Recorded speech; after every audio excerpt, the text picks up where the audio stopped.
Siapapun yang mengamati peradaban yang ada sekarang akan melihat satu kenyataan. Peradaban Barat lebih maju daripada peradaban lain di bidang ilmu pengetahuan, budaya, ekonomi, dan bahkan seni. Kota-kota paling menakjubkan di dunia ada di Barat. Perkembangan baru dalam ilmu pengetahuan dan teknologi kebanyakan berasal dari Barat. Sebagian orang dari belahan dunia lain merasa iri kepada orang Barat. Tidak hanya pada kebudayaan dan peradaban mereka, tapi juga pada pemikiran dan kepercayaan mereka. Namun, jika saja mereka menyadari kenyataan sejarah, mereka tidak akan dapat begitu mudah dikelabui. Jika kita mempelajari sejarah 2000 tahun terakhir, maka gambarannya tampak berbeda sama sekali. Islam mendorong kemajuan budaya dan ilmu pengetahuan terbesar dalam sejarah umat manusia.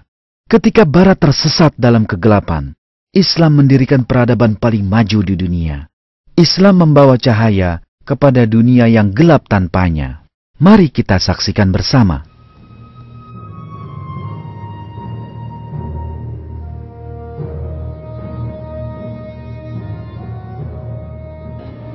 "14 abad yang lalu, sebuah agama baru lahir di Jazirah Arab.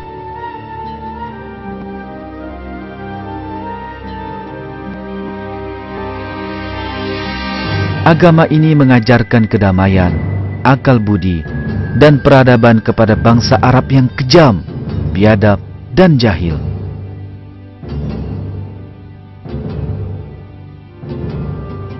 Banyak bangsa selain Arab yang diterangi oleh agama baru ini.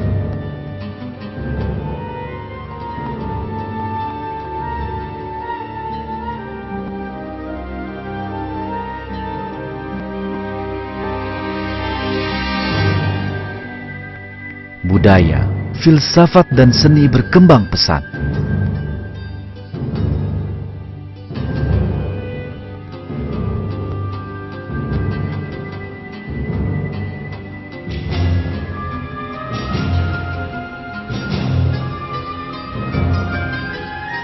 Agama ini adalah Islam, agama yang Allah turunkan sebagai petunjuk bagi umat manusia.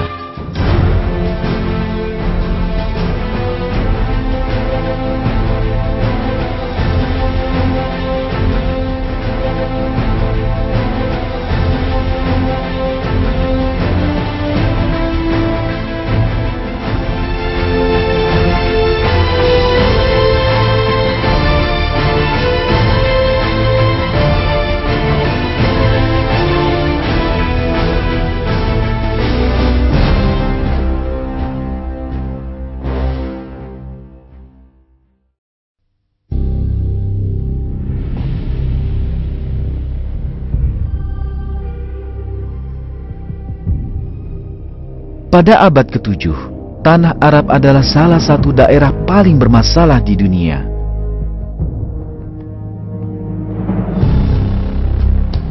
Disinilah tempat berdiamnya masyarakat suku yang beragam, masing-masing menyembah berhala yang berbeda.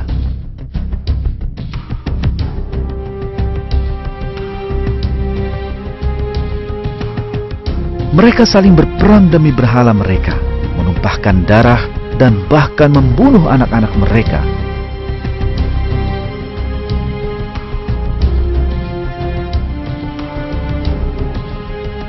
Akhlak tercela menguasai kehidupan. Kebencian dan kekejaman merajalela, mengalahkan rasa cinta dan kasih sayang.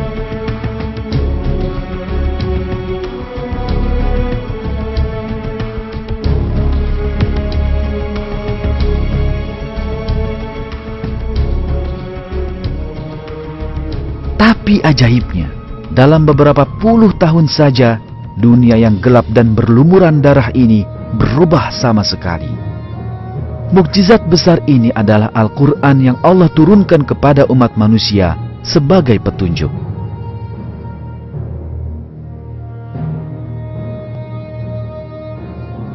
Allah mewahyukan Al-Quran kepada Nabi terakhir, Muhammad, semoga salawat dan salam selalu tercurah kepadanya. Wahyu pertama Allah diturunkan kepada Nabi ketika ia berada dalam sebuah gua.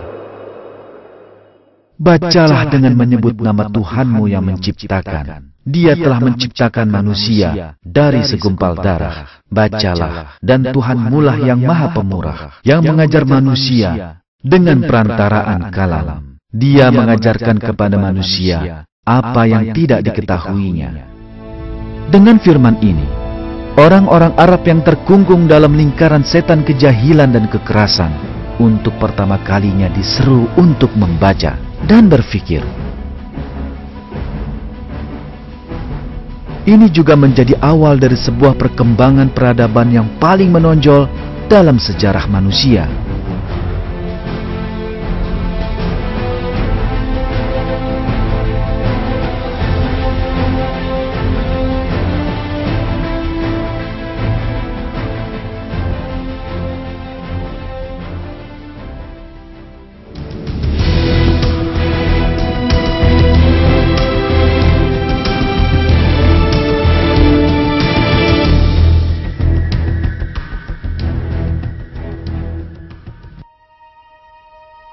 Nabi Muhammad SAW mulai menyebarkan Islam di Mekkah, kota terbesar di Arab.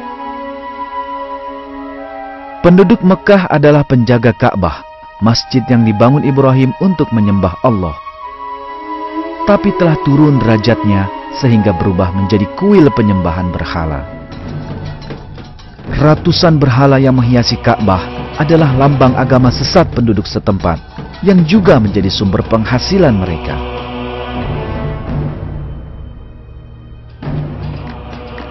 Mereka membuat persembahan bagi berhala-berhala ini, menari di sekitarnya dan menyanyi, berharap mendapatkan berkah dari berhala melalui upacara ini. Tapi nyatanya, mereka hanya melakukan perbuatan sia-sia yang tak masuk akal, menyembah potongan batu dan kayu yang mereka pahat sendiri ini. Allah berbicara pada mereka dalam Al-Quran. Hai manusia, telah dibuat perumpamaan. Maka dengarkanlah olehmu perumpamaan itu. Sesungguhnya segala yang kamu seru selain Allah, sekali-kali tidak dapat menciptakan seekor lalat pun, walaupun mereka bersatu untuk menciptakannya. Dan jika lalat itu merampas sesuatu dari mereka, tiadalah mereka dapat merebutnya kembali dari lalat itu. Amat lemahlah yang menyembah, dan amat lemah pula lah yang disembah. Kaum terpandang di Mekkah mengingkari kebenaran ini dan menampakkan kemarahan dan permusuhan terhadap Nabi yang membawa kebenaran pada mereka. Mula-mula mereka bersekongkol memaksanya untuk berhenti, lalu mengancamnya, bahkan terakhir hendak membunuhnya.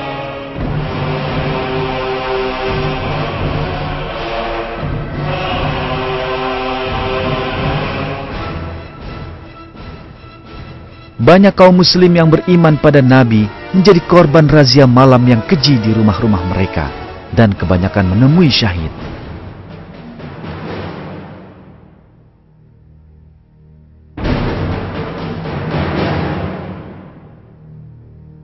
Kemudian Allah menunjuki kaum muslim jalan menuju tempat berlindung yang aman.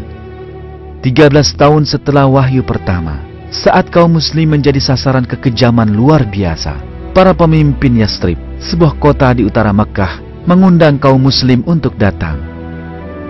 Nabi memenuhi undangan dan berhijrah ke kota ini.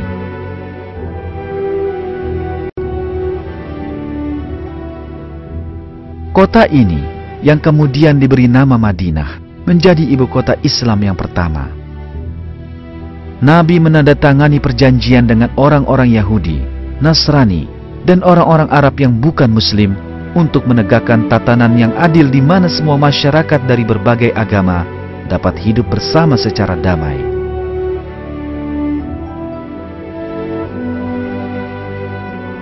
Dalam 5 tahun berikutnya, 3 peperangan terjadi antara kaum Muslim Madinah dan para penyembah berhala atau kaum musyrik Mekkah. Kaum musyrik Mekkah menyerang dengan niat membunuh setiap Muslim. Dengannya mereka berharap menghapuskan Islam dari muka bumi.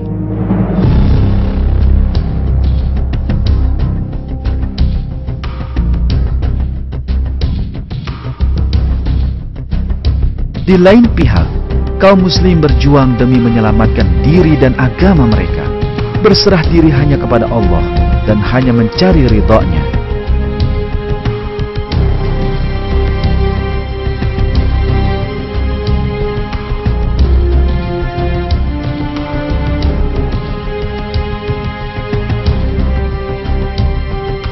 Dalam semua peperangan ini, kaum muslim berhati-hati untuk tidak menindas orang-orang tak berdosa.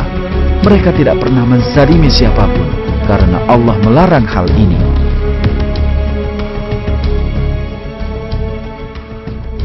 Dan perangilah di jalan Allah orang-orang yang memerangi kamu. Tetapi, janganlah kamu melampaui batas, karena sesungguhnya Allah tidak menyukai orang-orang yang melampaui batas. Menurut kebiasaan Arab, setiap tawanan perang harus dibunuh. Namun, Nabi yang mengikuti perintah Allah dalam wahyunya, memerintahkan kaum muslim memperlakukan mereka dengan baik dan memberi mereka makan dari makanan mereka sendiri. Satu-satunya yang diminta dari mereka adalah agar setiap tawanan yang dapat membaca dan menulis untuk mengajarkannya kepada kaum muslim yang buta huruf. Mungkin untuk pertama kalinya dalam ribuan tahun, kasih sayang, rasa saling memaafkan dan peradaban terlihat di tanah Arab.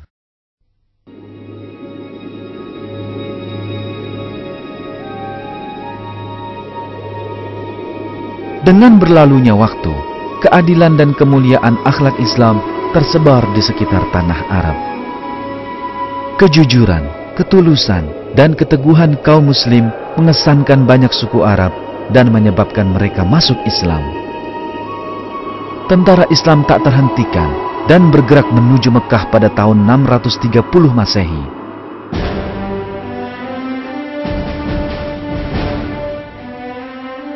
Karena semua kekejaman yang telah mereka lakukan pada kaum muslim, kaum musyrik Mekah mengkhawatirkan pembalasan terhadap mereka. Mereka melarikan diri ketakutan melihat tentara Islam.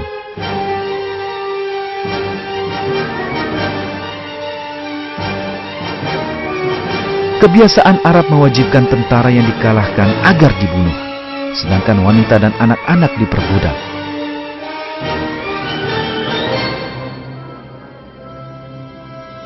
Kaum penyembah berhala Mekah yakin inilah nasib mereka.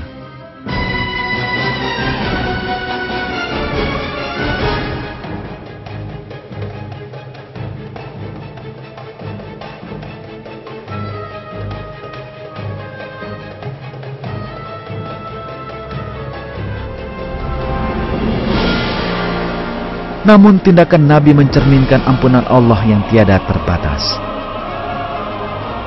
Ia mengumumkan tidak akan ada balas dendam dan tak seorang pun akan dipaksa memeluk Islam.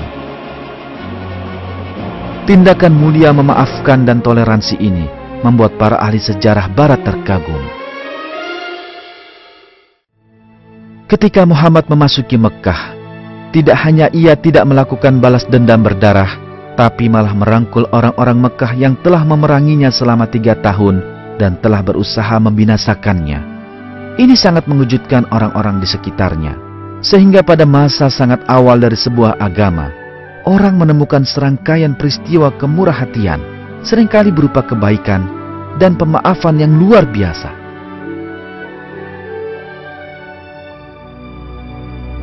Nabi tidak datang untuk menghukum orang-orang Mekah, namun untuk membebaskan mereka dari keyakinan mereka yang salah.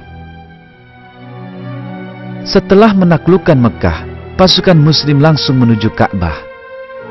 Nabi memasuki tempat suci tersebut dan menghancurkan semua berhala yang ada di sana satu persatu.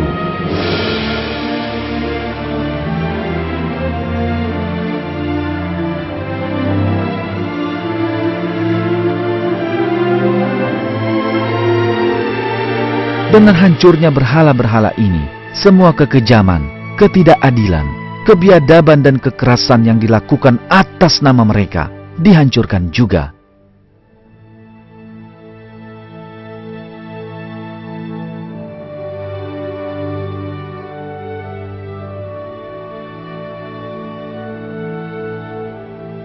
Bersama menyebarnya nilai-nilai Qur'ani di Arab, semua ketidakadilan, penindasan dan permusuhan berdarah dari masa jahiliyah pun sirna.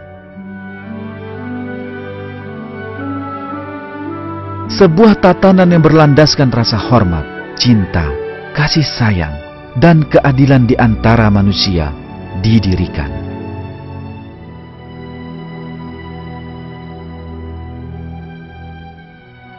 Inilah sebabnya mengapa zaman itu kemudian dinamai masa keberkahan.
Islam terus berkembang sepeninggal Nabi Muhammad SAW.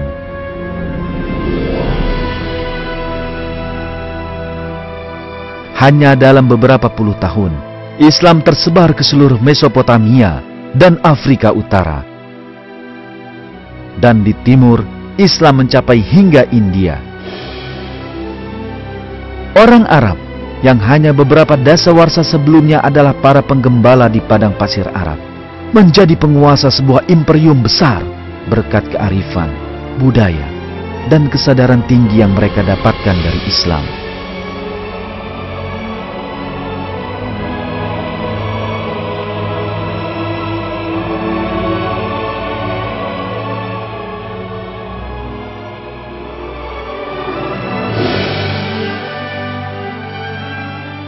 Hanya dalam 100 tahun, imperium mereka meluas melebihi wilayah kekaisaran Romawi, dan pemerintahan yang mereka tegakkan juga jauh lebih kuat.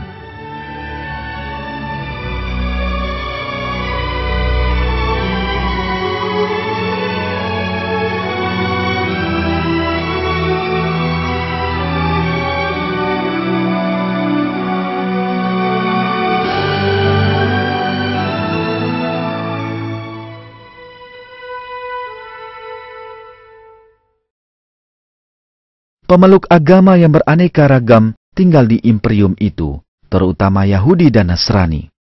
Kaum Muslim sangat menghormati para pemeluk agama yang berbeda di tanah yang mereka kuasai. Tak seorang pun dipaksa untuk mengubah agama mereka, dan keyakinan setiap orang dihormati. Sinagog dan gereja dilindungi di masa ketika paksaan untuk berpindah agama sering terjadi. Sikap toleran kaum Muslim sungguh lain dari yang lain.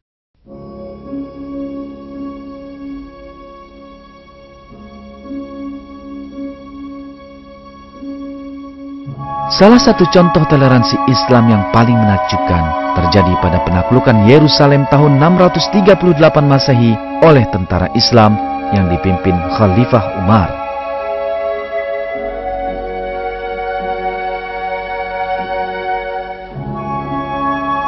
Pemimpin gereja kitab suci khawatir bahwa kaum muslim akan menghancurkan gereja tersebut. Umar mengadakan kunjungan persahabatan ke gereja dan memberitahu bahwa tidak ada yang perlu mereka khawatirkan. Tatkala waktu sholatnya tiba, Umar berpamitan kepada sang pemimpin gereja, meninggalkan gereja, dan mendirikan sholatnya di dekat gereja itu.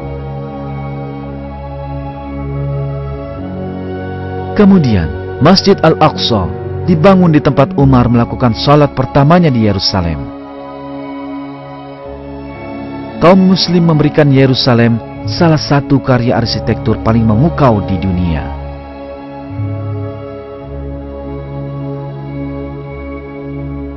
Kubah batu dibangun di atas batu yang darinya Nabi Muhammad dipercaya telah naik ke langit.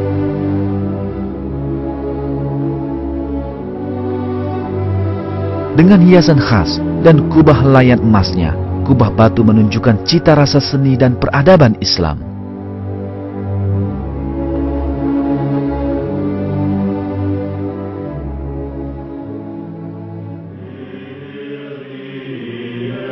Di sisi lain, Eropa ketika itu diperintah oleh dogma dan kebiadaban.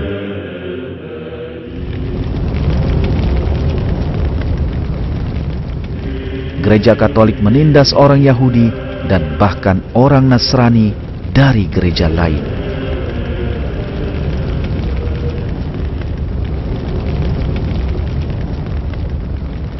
Paksaan untuk berpindah agama, penyiksaan, dan pembunuhan yang mengatasnamakan agama umum dilakukan di Barat.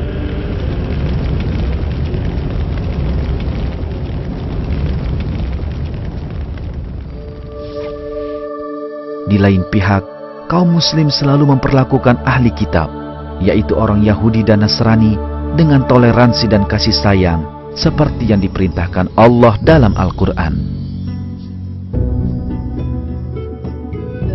Gereja Saint John di Damaskus, Syria adalah contohnya. Kaum muslim yang menaklukkan daerah ini mulai melaksanakan sholat Jumat di dalam gereja itu. Namun gereja tersebut masih milik orang Nasrani yang menghadiri misa di hari Minggu. Penganut kedua agama ini berbagi tempat ibadah yang sama dengan damai.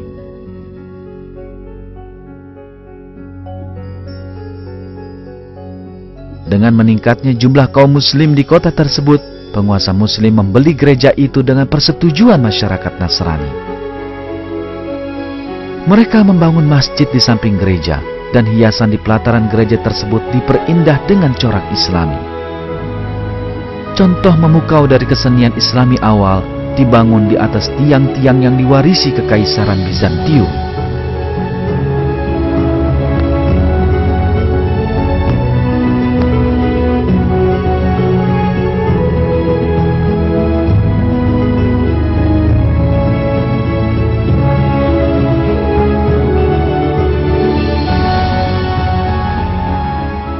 Toleransi Muslim terhadap orang Yahudi dan Nasrani berlangsung terus sepanjang sejarah Islam. Orang Yahudi yang melarikan diri dari kezaliman Inkuisisi di Spanyol mendapatkan perlindungan dan toleransi di wilayah kekhalifahan Utsmaniyah. Sumber toleransi Islam terhadap orang Yahudi dan Nasrani adalah ajaran Al-Quran.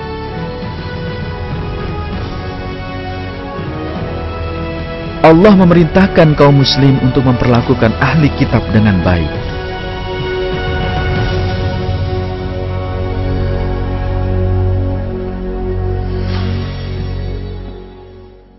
Dan janganlah kamu berdebat dengan ahli kitab, melainkan dengan cara yang paling baik, kecuali dengan orang-orang zalim di antara mereka. Dan katakanlah, kami telah beriman kepada kitab-kitab yang diturunkan kepada kami dan yang diturunkan kepadamu. Tuhan kami dan Tuhanmu adalah satu, dan kami hanya kepadanya berserah diri.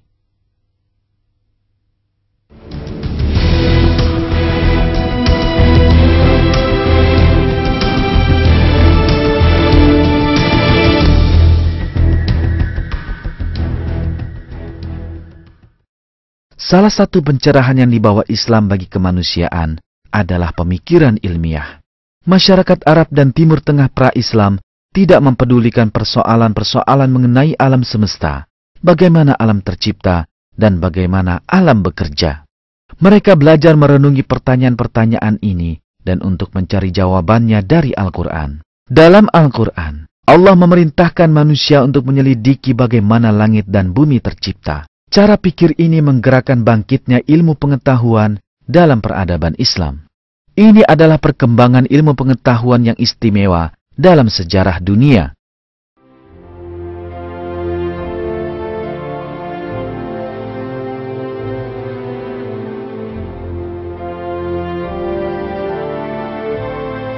Baghdad menjadi ibu kota ilmu pengetahuan Imperium Islam, selain sebagai ibu kota pemerintahan.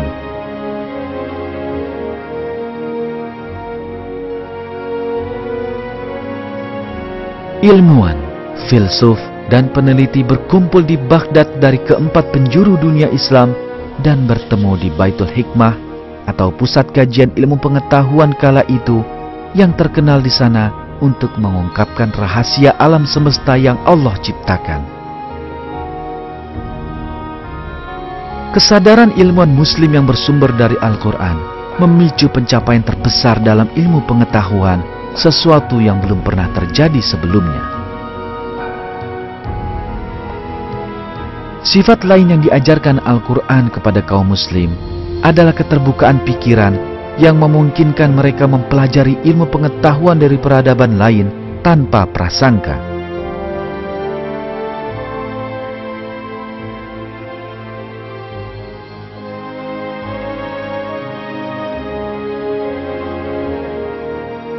Karya-karya kaum muslim berisi sejumlah besar penelitian, pengamatan, percobaan, dan perhitungan.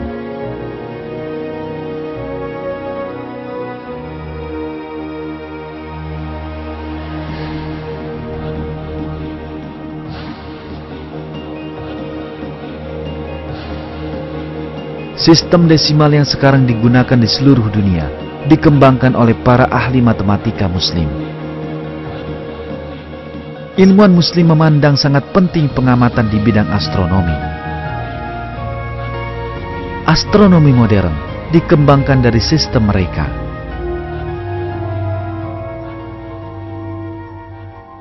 Ilmuwan muslim juga menghitung peredaran bulan mengitari bumi dan mencatat rumus matematikanya.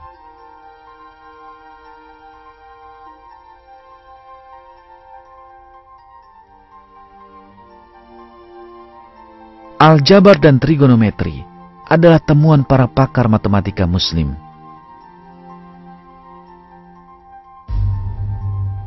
Karya-karya arsitektur mengagumkan di 4 penjuru dunia Islam dimungkinkan oleh perangkat ilmiah ini.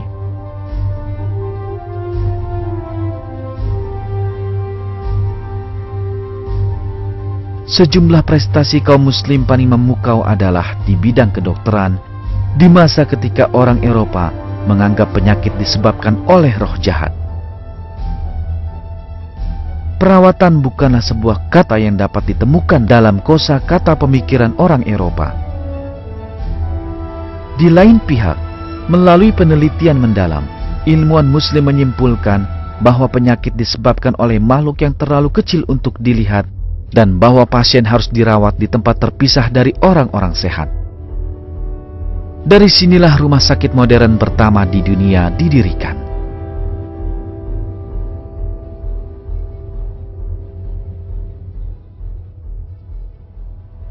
Pasien ditampung dan dirawat dengan cara ilmiah dalam kamar-kamar terpisah, tergantung jenis penyakit yang mereka derita. Pasien yang menderita penyakit jiwa mendapat terapi musik pada masa ketika di Eropa, orang-orang yang sakit jiwa dianggap sebagai hamba setan dan dibakar hidup-hidup.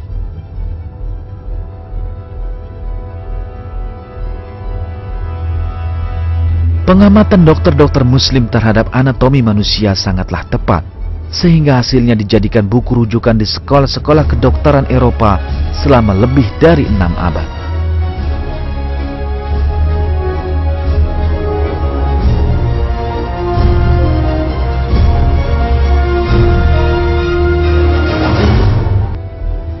Sebuah film dokumenter tentang dunia Islam yang dibuat untuk BBC oleh juru ulas Terry Jones mengatakan hal berikut mengenai pencapaian ilmu pengetahuan Islam yang tinggi.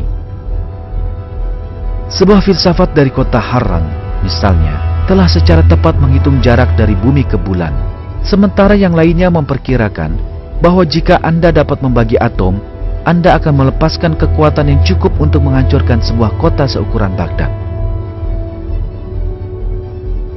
Di sekolah kedokteran yang dibangun tahun 1154 di Damaskus ini, para dokter telah mengajarkan anatomi, ilmu kedokteran yang maju, pembedahan bebas kuman, dan peredaran darah berabad-abad sebelum Harvey.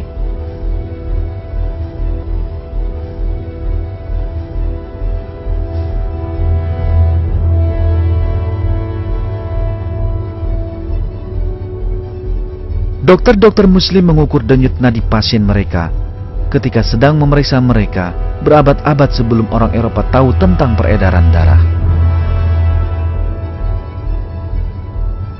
Wanita melahirkan dalam kondisi yang paling higienis yang dimungkinkan pada masa itu. Buku-buku sumber pada masa itu yang menggambarkan peralatan yang digunakan para ahli bedah Muslim menunjukkan betapa majunya pengetahuan kedokteran mereka.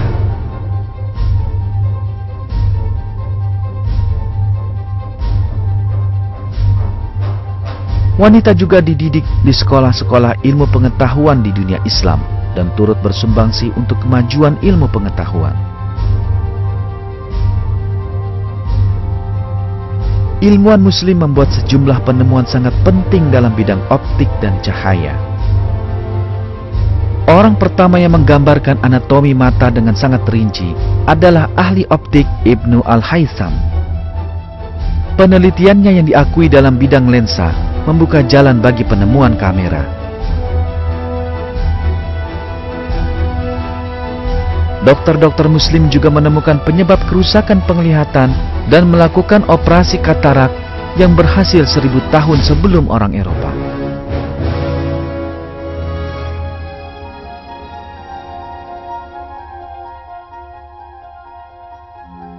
Warisan ilmu pengetahuan Islam menjadi sumber pencerahan Eropa dimulai pada abad ke-15.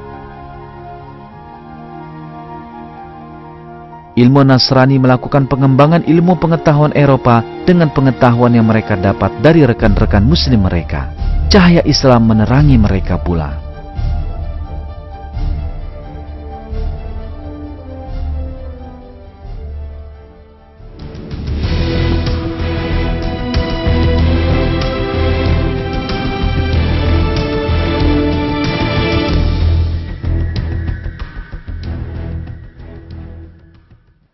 Salah satu sifat kaum Muslim yang berakar dari Islam adalah cita rasa seni dan keindahan mereka yang tinggi. Surga yang digambarkan dalam Al-Quran adalah sebuah tempat dengan mutu tertinggi, cita rasa terbaik, dan kemegahan yang benar-benar memukau. Kaum Muslim yang memiliki hal ini dalam hati, mereka menciptakan karya seni yang luar biasa dan wilayah yang mereka kuasai menjadi yang paling modern dan maju di dunia.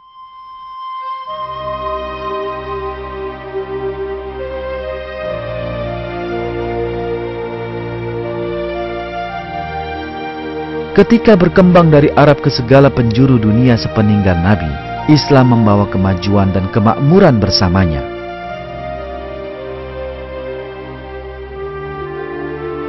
Kemanapun mereka pergi, kaum Muslim membawa peradaban bersama mereka. Misalnya, di Tunisia mereka merancang sistem pemurnian air untuk memenuhi kebutuhan air minum kota. 2 buah kolam yang saling terhubung dibangun untuk mendiamkan air. Pengotor air yang tenggelam ke dasar kolam atau mengapung di permukaan dibuang dan airnya dialirkan ke kota melalui pipa-pipa.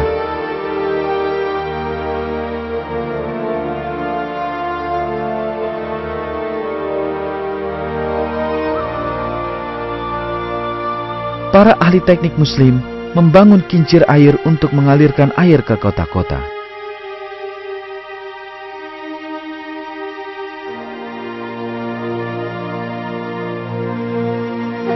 Ibu kota Baghdad adalah kota paling menakjubkan dan modern di dunia. Penataan dan arsitektur kotanya sangat memukau. Seorang pengembara yang mengunjungi kota tersebut menulis, semua jalan raya di Baghdad diapit oleh kebun-kebun, taman-taman, rumah-rumah besar, alun-alun, pusat perbelanjaan yang mengesankan, dan tempat pemandian ala Turki. Kota indah ini terbentang sepanjang sungai sejauh bermil-mil di kedua sisinya.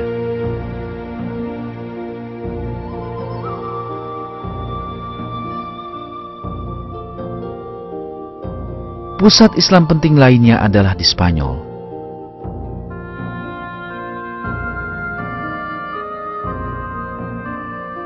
Bangsa Muslim Andalusia dahulunya adalah negara paling modern di Eropa.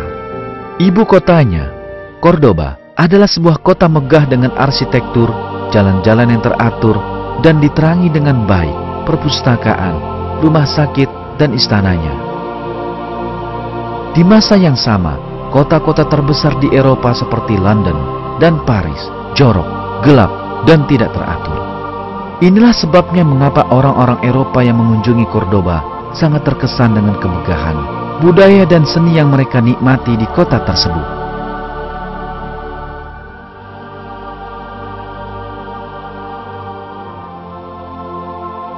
Cordoba abad ke-9 dan ke-10 adalah salah satu kota terbesar dan paling menarik di Eropa. Kita mendapat gambaran dari orang-orang yang berkunjung dan mengatakan bahwa bunga-bunga ada di mana-mana. Lampu-lampu indah yang menerangi kota-kota di utara gelap. Cordoba memiliki air yang mengalir. Orang-orang hidup di rumah-rumah besar. Sebaliknya, di Paris, orang-orang hidup dalam gubuk-gubuk di pinggiran sungai. Salah satu dari sedikit karya arsitektur megah yang masih tersisa adalah katedral Katolik di pusat kota.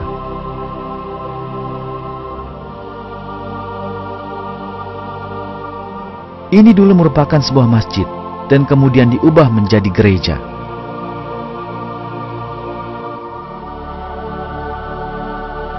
Bagian dalam masjid dahulunya indah memukau, dan orang Nasrani yang datang ke Cordoba terpesona oleh keindahannya.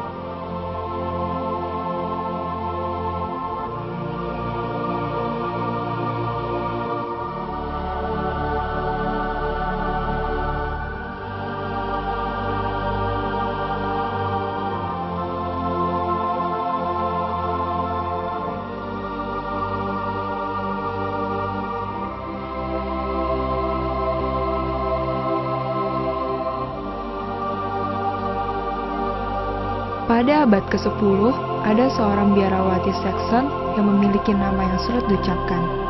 Harasvita, yang menyebut Cordoba abad pertengahan sebagai hiasan dunia. Ia sangat-sangat terkesan dengan tempat tersebut, dan Anda lihat, ia adalah seorang biarawati Nasrani.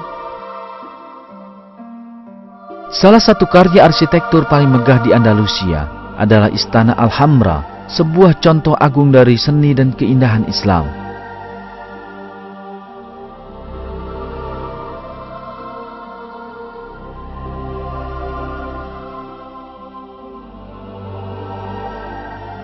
Dalam gaya arsitektur teramat indahnya, orang dapat merasakan semangat tinggi yang dibangkitkan Islam dalam diri manusia.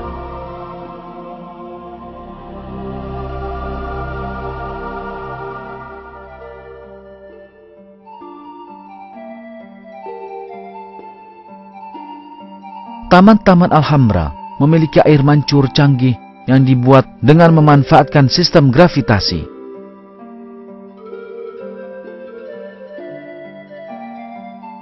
Perancang Muslim Istana Alhambra terilhami oleh gambaran Al-Quran mengenai surga.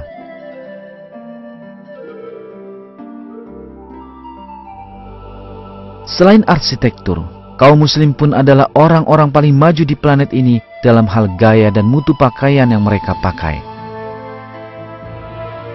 Bahan pakaian mewah terbaik yang belum pernah ada di dunia ditenun di pemenunan Muslim.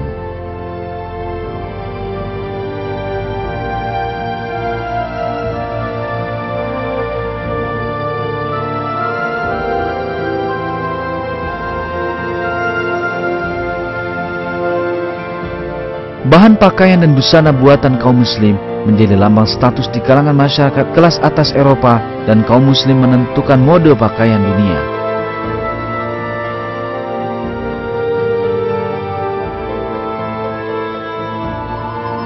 Orang-orang Eropa bahkan belajar mandi dan menggunakan sabun dari kaum Muslim.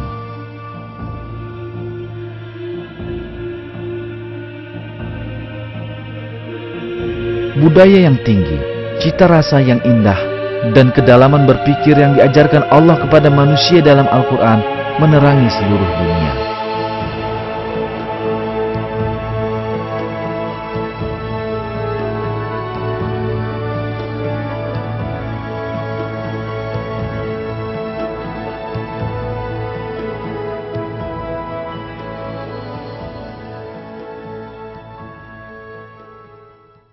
Dalam film pertama ini, kita telah mempelajari sejumlah kenyataan sangat penting. Sejak pertama kali diwahyukan kepada Nabi Muhammad SAW, kita melihat bahwa Islam menerangi jalan menuju kebenaran, kenyataan, dan keindahan.